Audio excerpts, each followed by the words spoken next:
Trauma-informed response. At sea, trauma can follow violence, harassment, or exposure to danger. A trauma-informed response protects dignity, ensures safety, and supports recovery, turning compassion into prevention.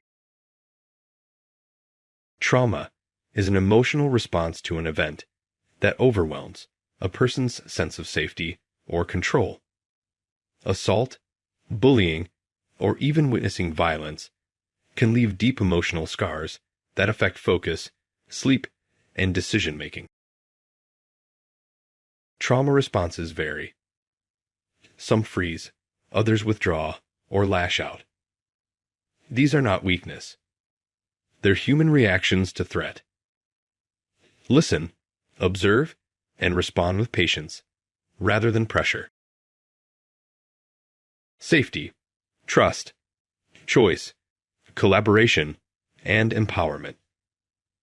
These principles shift our mindset from compliance to care. Every action on board should reinforce these 5 pillars.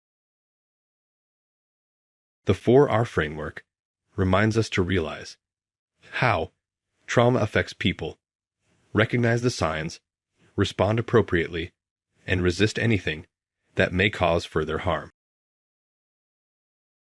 When psychological safety is low, anxiety silences even the most capable crew.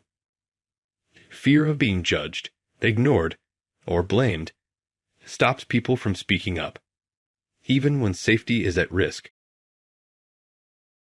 The trauma-informed 4R framework helps leaders move their teams from anxiety to awareness, creating trust, dignity, and open communication at sea. First response matters most. Offer privacy, listen without judgment, believe the person, explain their choices, and keep information confidential. Witnesses and responders can also be affected. Encourage open debriefs and seek welfare support. Self-care keeps helpers strong enough to support others. Trauma-informed procedures should be embedded in your safety management system, supported by confidential reporting and external welfare links. Let's take the case of Laura, a young cadet on a tanker, who was the only woman on board. The constant jokes and remarks from her superiors created an atmosphere of fear and isolation, a silent buildup of risk. One night, her superior entered her cabin, uninvited. In terror, Laura froze, a biological trauma reaction often misinterpreted as consent. In the days that followed, Laura withdrew from the crew, barely slept, and feared no one would believe her. These reactions are not weakness. They are the body's way of surviving trauma.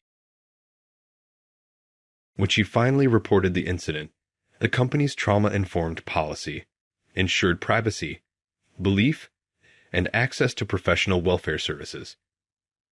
The response focused on healing, not interrogation.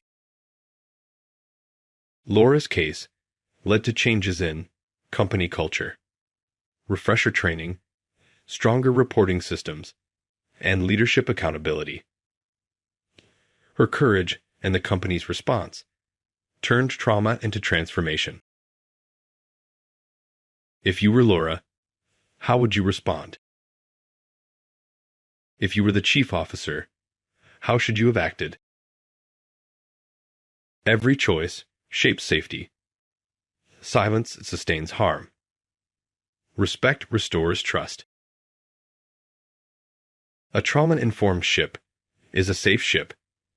When empathy guides leadership, we protect our people and preserve the heart of seamanship.